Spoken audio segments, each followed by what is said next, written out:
do your research, look around you, talk to other people, have a debate. I'm not saying you'll change your mind. Maybe you won't. Maybe after it all, you'll still decide the same thing. That's your right. That's your opinion. But for God's sake, do your research and don't put your faith in liars, cheats and charlatans.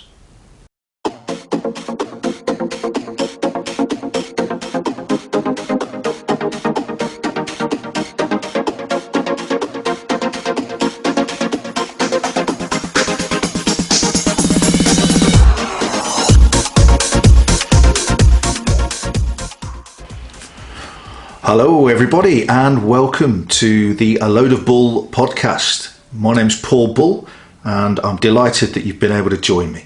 So what are we going to talk about today, which is the first topic of the new podcast series? Well, as we're all aware, it's been an absolutely horrendous year. We've had the COVID-19 pandemic, which has devastated lives around the world. Both in terms of health and the economic aspect, with people's livelihoods at stake. From a British perspective, it's also been a disastrous year in terms of the economy. We're coming up to the end of 2020 now, and Brexit is literally just a few weeks away. So what we're going to do today, I'm going to have a look at Brexit because it's topical and because it's coming up to the end of the year. And we're going to be examining the whole situation, what it potentially spells for the United Kingdom and how it might affect other people from other European Union countries as well. So please stay with me. You might not agree with everything I say. You might agree with most of what I say. Either way, I'll be delighted to have your input and hear your views. So let's crack on. So what can we say about Brexit? Well, let's look first of all at the benefits and negatives. Okay, let's start with the benefits. And there we go. So let's move swiftly on to the negatives. Brexit, absolute disaster for the United Kingdom. And why have we arrived at this point? Well, I'll tell you why we've arrived at this particular point, okay? A number of disgruntled Conservative members decided that they wanted to form their own party. They were Eurosceptics, and they formed the party under the leadership of Nigel Farage and jumped ship, basically. UKIP gaining popularity. The Conservatives were losing more and more members to UKIP.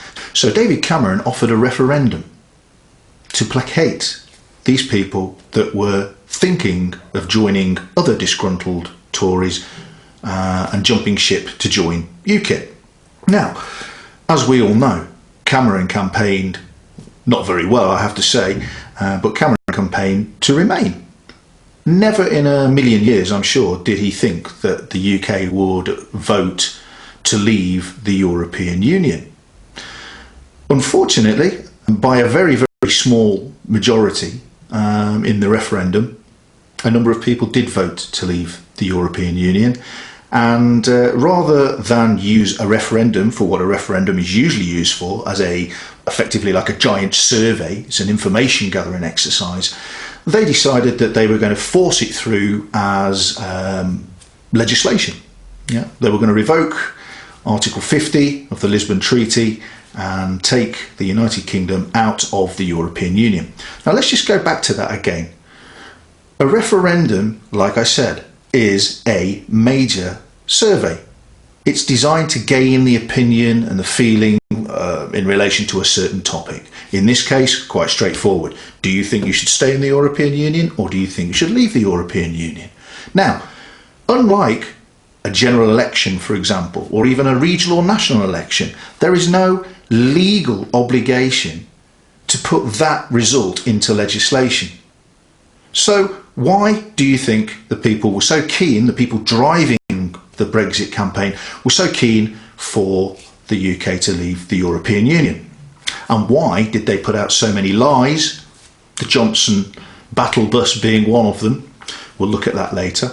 Why did they put out so many lies to try and force people's opinion and get them to vote, which they did, to leave? Of course, millions voted not to leave, and a lot of people who maybe should have voted didn't vote, and the Remain campaign was pretty lacklustre. I think there was quite a bit of arrogance regarding the Leave campaign. People thought, nah, it's not going to happen. I must admit, I was convinced it wouldn't happen as well, but it did. Now, let's go back to what I was just saying. Why were the driving forces behind Brexit so keen for the United Kingdom to leave the European Union? Well, mainly, we're talking about a group of extremely affluent hedge fund investors.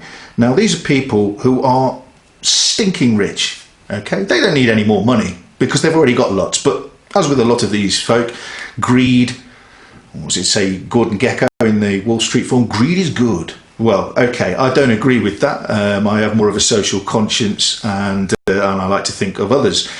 Anyway, what they effectively did is they looked at the situation.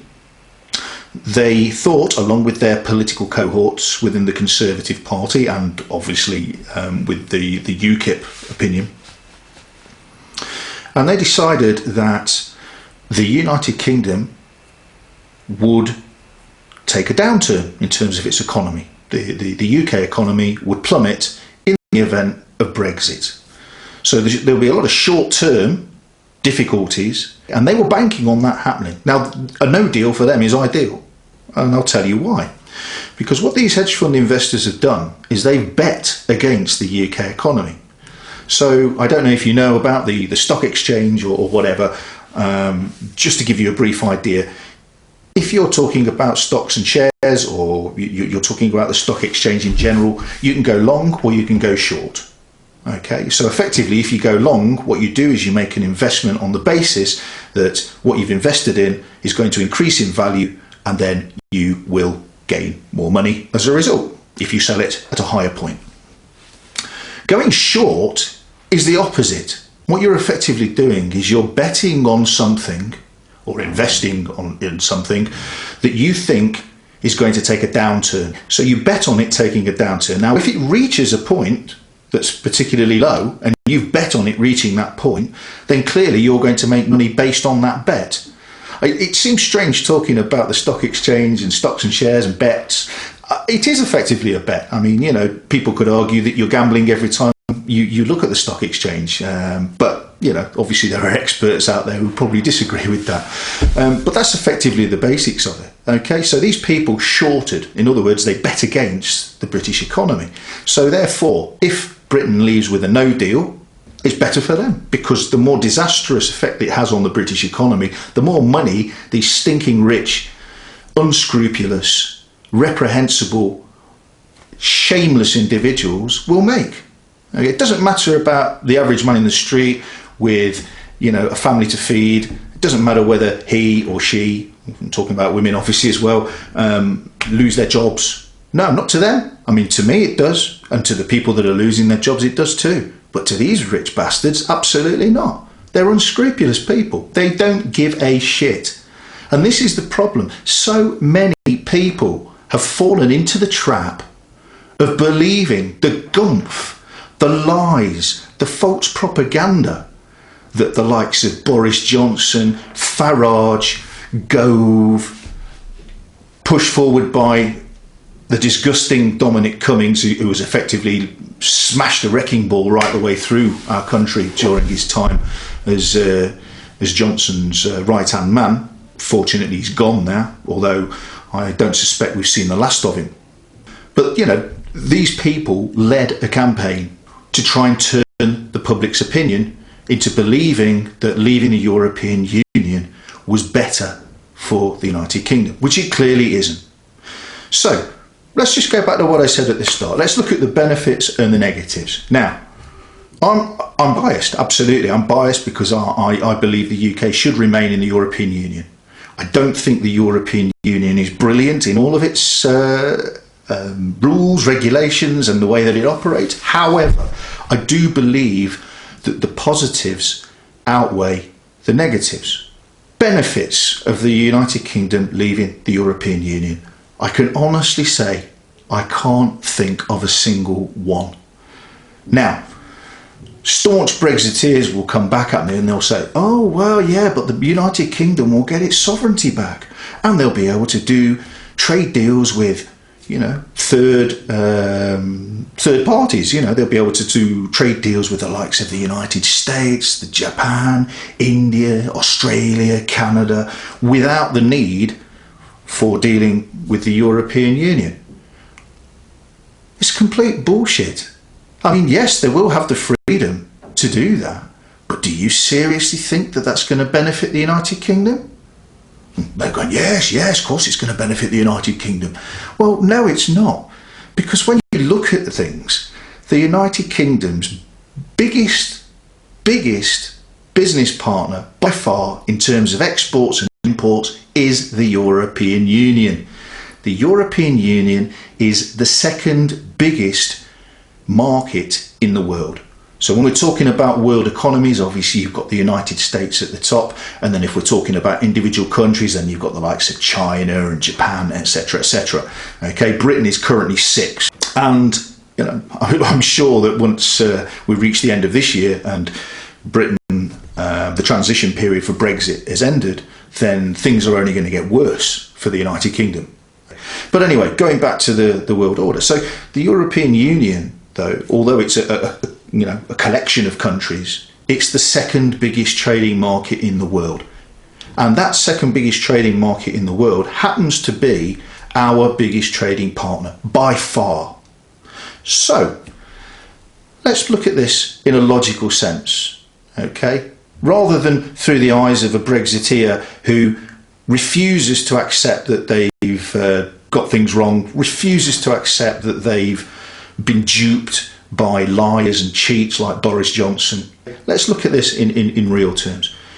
If the European Union, the second biggest trading bloc in the world, okay, wants to play hardball with the United Kingdom, the 6th biggest economy in the world if we're talking about individual nations, okay, which one do you think has the most negotiating power? Well, of course, the European Union. So this arrogance that the United Kingdom is suddenly going to get everything they want, because they're the United Kingdom, it's utterly ridiculous and it's a lie. The European Union doesn't need the UK as much as the UK needs the European Union, I'm telling you.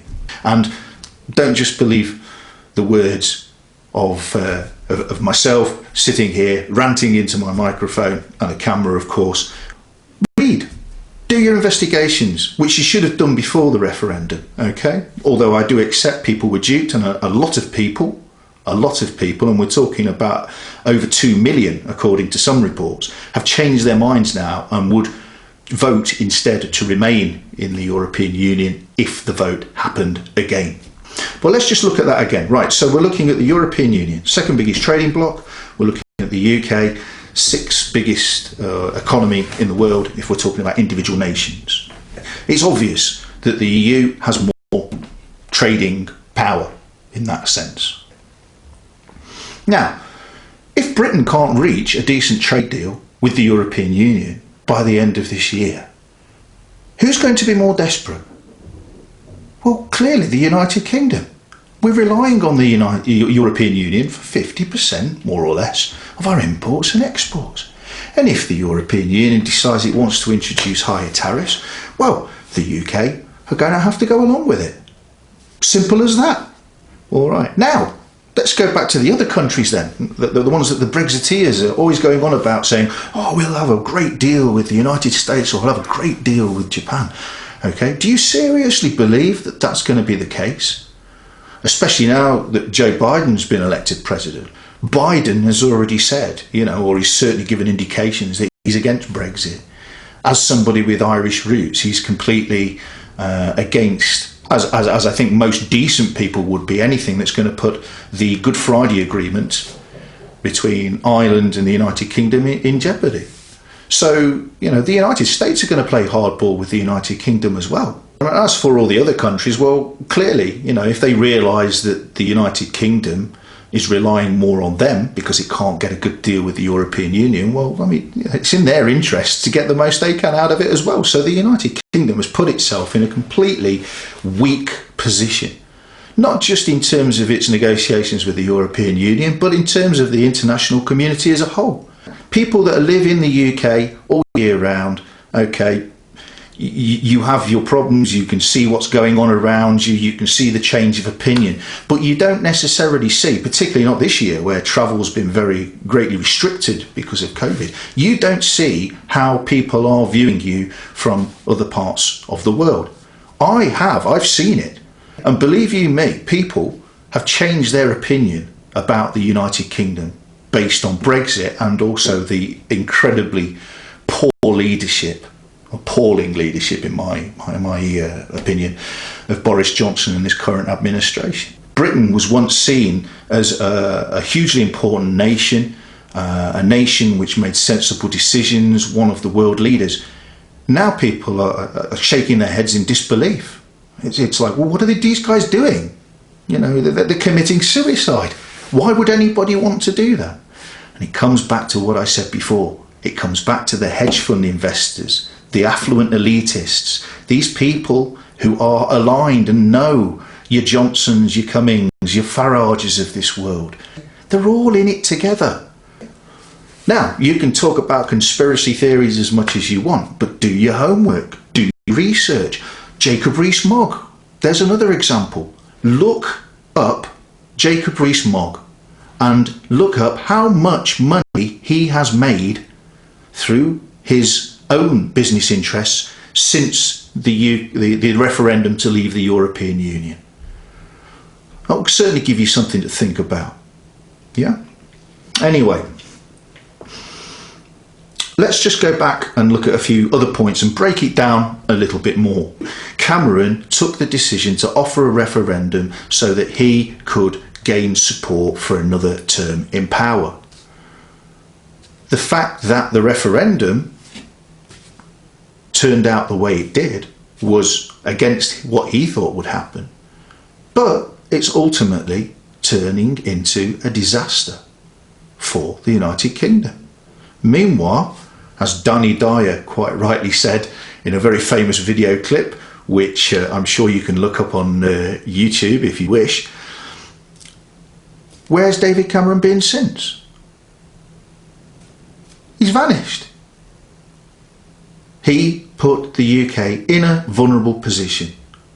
He left the UK, okay, in a vulnerable position where these elitists, these hedge fund investors, etc., etc., etc., could turn the public opinion to suit themselves. Meanwhile, Cameron says, oh dear, it's not worked out well, and he's cleared off and done a runner. What a coward. Anyway, moving on, let's have a look at some of the issues specifically in relation to Brexit. Whether we like it or not, unfortunately, it's going to happen now. Johnson and his administration had an opportunity to delay it for another 6 months. I mean, personally, I prefer the whole thing was cancelled altogether, but given the situation and how it is, okay, the sensible thing during a global pandemic, which is killing millions of people, would be to suspend the Brexit negotiations and the whole transition, give it an extra 6 months, give it a bit more time. Okay? No, he's decided not to do that. And that comes back to what I said to you before about hedge fund investors and their cronies. They're going to make a mint out of the UK economy plunging. And some people say, oh, it's going to be short-term pain for long-term gain. Rubbish. Okay, I'm going to just quote some figures, and this comes from an article that I wrote myself back in 2018.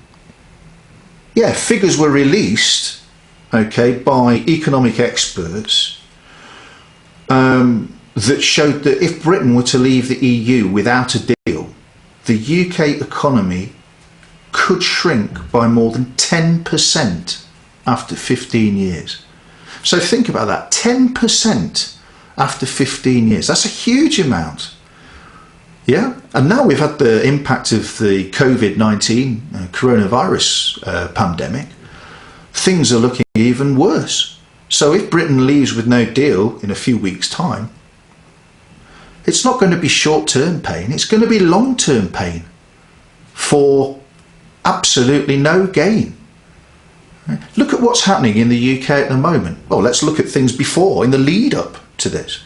Since the UK referendum, the pound has plummeted. All right, it's been holding steady if you compare it with the euro at round about €1.10, €1.12. Occasionally it went up to €1.17 around there, but it's hovering more or less around 1.10, 1.12. Before the UK referendum, for every pound, you would get €1.40. Now, if you're talking about £1, that probably doesn't seem like a lot. But if you're talking about companies with a multi-million pound turnover, which employ thousands of people, all of whom depend on that company for their livelihood, to support their families, etc. Yeah, that's a lot of impact and that's a lot of loss. And that's before the transition period is even finished. That was the change that we've seen over the last few years since the referendum. In addition, what you've got to remember, okay, is that for every one of those bigger companies, there are smaller companies relying on them as well. So it has a knock-on effect. Now, what's going to happen there? Well, what you're going to see is you're going to see more people out of work, so the unemployment rates are going to increase, and that will put more pressure on the welfare state. Obviously, it's better for people being in work, it's better for people to be paying their own way in society, but, you know, as a society, we also have a duty to help the most vulnerable people in society, and we also have a duty to help people who've worked hard all their lives, who, through no fault of their own, suddenly find themselves out of work. Okay, those numbers are going to increase. You're going to have more people claiming benefits. So not only is the UK economy going to go down, more people are going to be depending on the welfare state. I want to try and get the point across as to how ludicrous, how utterly suicidal this whole Brexit decision is. I've not met a single Brexiteer who has been able to give me one reason that they've been able to support and justify and prove, okay, one benefit that the UK will have. And again, don't start mentioning the, oh, sovereignty, oh, deals with third party nations. We've already talked about that. I've explained that to you. The sovereignty aspect, just as a matter of interest, people talk about the UK getting its sovereignty back. What you've effectively got now is an administration which is taking people's rights away from them. The elitists that are pushing this agenda, this Brexit agenda, they want more control over the people. It's not going to give the UK population more freedom. All it's going to do is give the elitists who are currently running the UK and making the decisions and pulling strings, it's going to give them more power by eroding certain laws that were in place to protect workers' rights, etc. It's going to give these people more freedom to do what they want to do, but it's going to erode the rights and the freedom of the wider population. So by leaving the European Union, okay, maybe you'll get rid of some of the annoying laws that people often quote, some of which weren't actually European laws. Just give you an example, actually, while we're talking about that. Fish and chip paper. Okay, now you remember years ago that when you got fish and chips at a chip shop, you used to get them in a newspaper.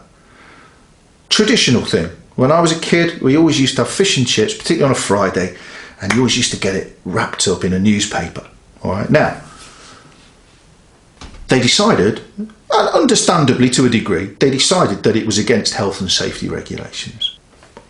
Admittedly, I don't think it did me any harm. I'm sure it didn't do any harm to the vast majority of people that ate fish and chips. But, you know, I suppose you have to question, in the modern era, how clean and hygienic is it to have newspaper print on your fish and chips.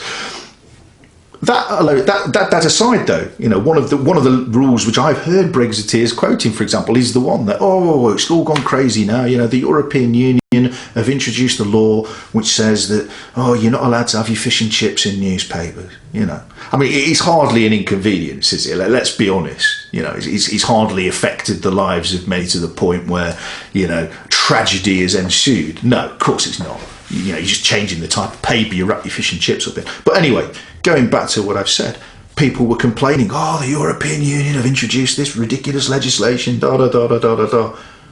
was introduced by the UK government. So that just goes to show you the mentality of people who are coming out with this bullshit. They're not doing the research. They've not looked into it.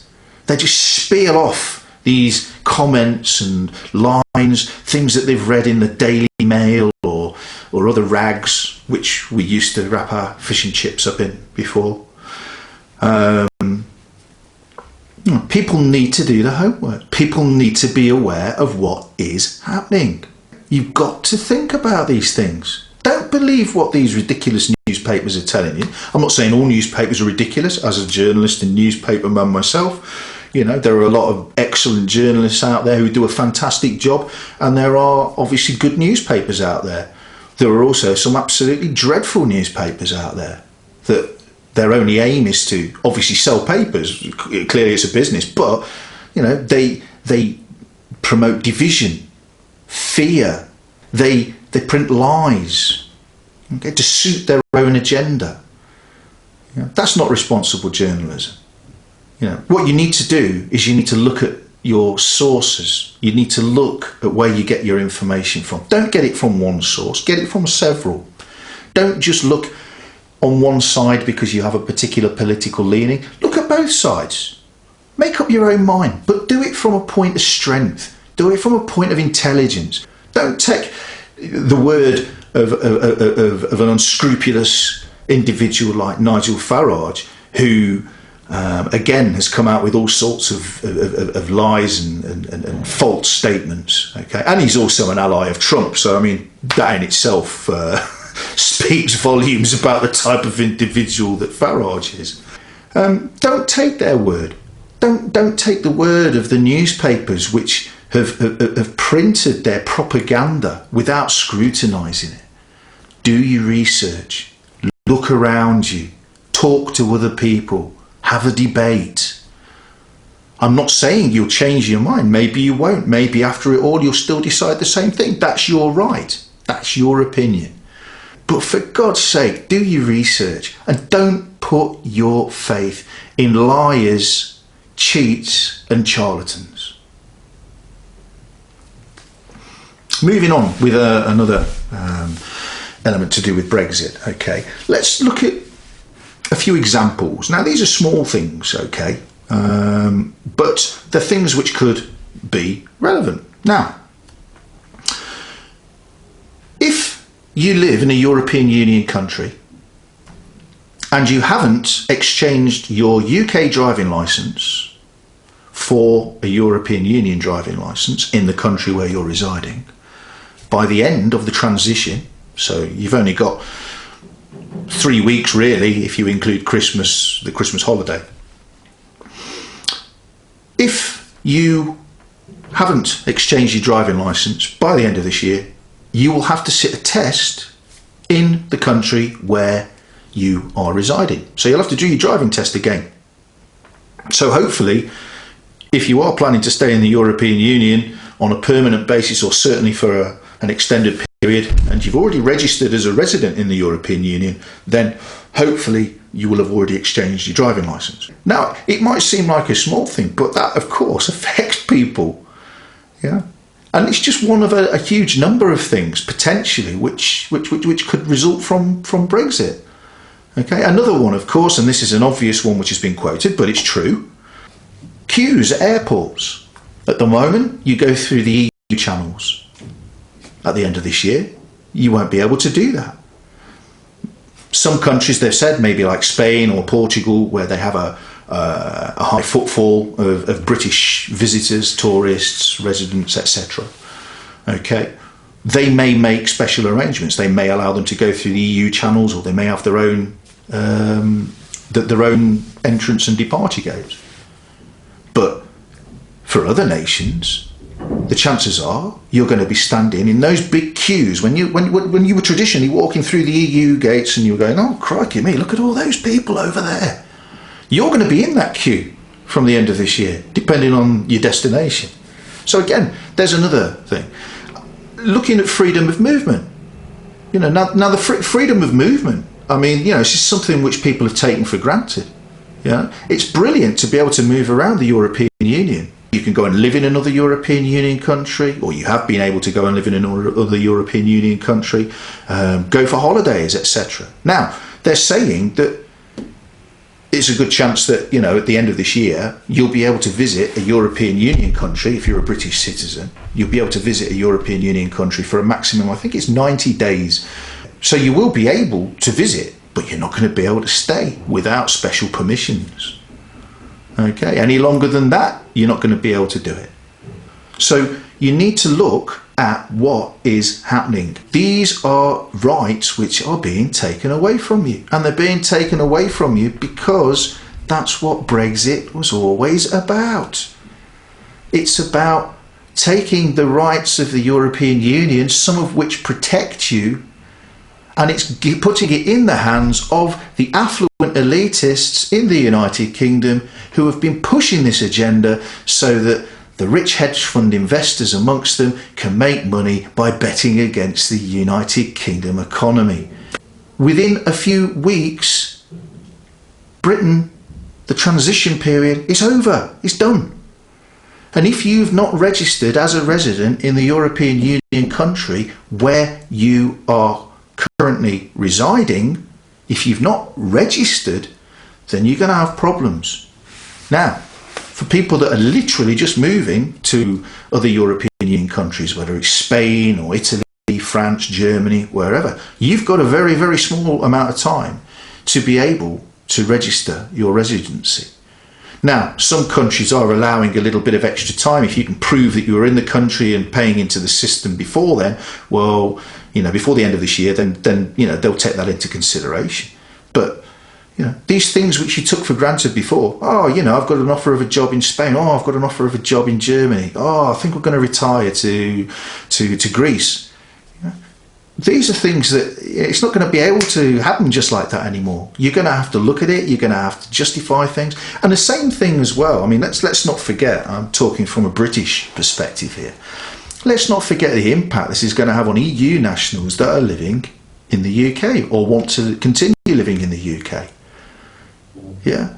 Now, I'm going to give you another statistic here because this is completely relevant, okay? And it's important that you know these. This is from an article that I wrote myself, going back to 2018. It was the end of 2018, but I've got some statistics I'm just going to have a look for at the moment. And just while I'm looking for those, incidentally, as you may be aware, the United Kingdom, based on the policies of Priti Patel, the Home Secretary, God knows how that woman is still in a job, given all of the proven accusations against her. Clearly, an unpleasant, shameless individual. Yet she's still allowed to continue in a Johnson government without any punishment. Says it all, really, doesn't it? She's introduced this points system similar to what we used to have in Australia. Well, I think Australia still have it. Certainly when I visited Australia, they had this system. But it's a points-based system. Now, okay, you could argue that that's not a bad thing because, you're going to get the best workers and, people are going to be allowed into the country based on their own merits. Okay. Personally, I believe in freedom of movement. I think everybody has a right to better their lives, and as long as you make a positive contribution, or certainly intend to make a positive contribution in the country where you're moving to, then I think that's fair enough. The point system for me seems very harsh, a very harsh system to introduce for a country which, as part of the European Union, allowed freedom of movement. But that's another thing. I mean, immigration has always been used as a red herring. Okay, the lies told, particularly by people like Nigel Farage, it's a complete red herring. It's, immigrants are being used as scapegoats to try and enforce this argument for leaving the European Union, for Brexit. Again, I'll give you some statistics about that in a moment, but I'm just trying to find this. Here we go. Yeah. According to figures compiled by the independent fact-checking charity Full Fact, some 1.3 million British citizens were residing in other EU countries in 2017, with Spain by far the most popular destination. So the UK, this is back in 2017, admittedly. I mean, this year it's difficult to get accurate figures because of the situation with COVID. But, the UK ranked 5th of all EU nations in terms of citizens living in other EU countries. In fact, it says at the same time, Full Fact points out that there were recorded 3.8 million citizens from other EU countries living in the UK in the same year. So obviously a higher proportion of people from other EU countries living in the United Kingdom in 2017 compared to British residents in other EU countries. And remember, we're just talking about the EU here. We're not talking about around the world. I mean, the amount of Brits around the world, there's a huge number of expats. But this is an important point to make. So this just completely dispels this whole ridiculous immigration argument. However, whilst the number of EU immigrants living in the UK was obviously greater, the research also showed that they were more likely to be in work than UK citizens. About 82% of working age EU citizens in the UK were in work, compared to around 76% of UK nationals. So that tells you that the EU citizens who are residing in the UK, I mean, these figures are obviously from 2017, but it's still relevant, and I'm sure it's a similar situation now. 82% of working age EU citizens in the UK were in work, yeah, compared with 76% of UK nationals. Tell me where the argument is about immigration. Clearly, people from the EU and EU nations who work and live in the United Kingdom are making a fantastic contribution. Not only that, but under this points scoring system, a lot of people who provide essential services, such as within the NHS. I mean, you could look at nurses who obviously don't get paid a great deal, but provide an essential service, particularly at the moment in the NHS. They could find themselves being deported because of this points system. It's utterly ridiculous. And yet still people can't see it. I just don't understand how people can't see how negative Brexit is. Wake up, smell the coffee. Of course, if you want to come back at me and tell me, okay, this is a point you've not mentioned, or this is a point you've got to take into consideration. I've probably heard it, and I've probably dispelled it in debates with people in the past, but maybe I haven't. I've always got an open mind, and I'm always willing to listen to people telling me their opinions. As long as they're not racist, as long as they're not prejudiced, as long as they're not designed to cause harm and physical harm to other people. Obviously I don't entertain anybody with those type of opinions. But, if you have an opinion and you have a valid point to make that you can support with facts and information, and prove that point, then I'll listen to it. And maybe I'll change my mind. But I've looked into Brexit, I've researched it, I've investigated it, I've done my homework, I've looked at publications on the right, I've looked at publications in the centre, I've looked at publications on the left, and my opinion hasn't changed. And I've not had a single Brexiteer given me a proven reason as to why the UK would benefit from leaving the European Union. Now, continue with the theme. I'm going to give you a statistic now, okay, which will absolutely astound many of you, I'm sure. Statistics released by Statista and Forbes, so, valid sources, okay, have revealed that Brexit costs nearly match UK's total EU contributions. So the amount of money that has been spent on Brexit, or will have been spent on Brexit by the end of 2020, will amount to about £203 billion. In complete contrast to that, the total UK contributions to the EU budget between 1973 and by the end of 2020 will be £215 billion.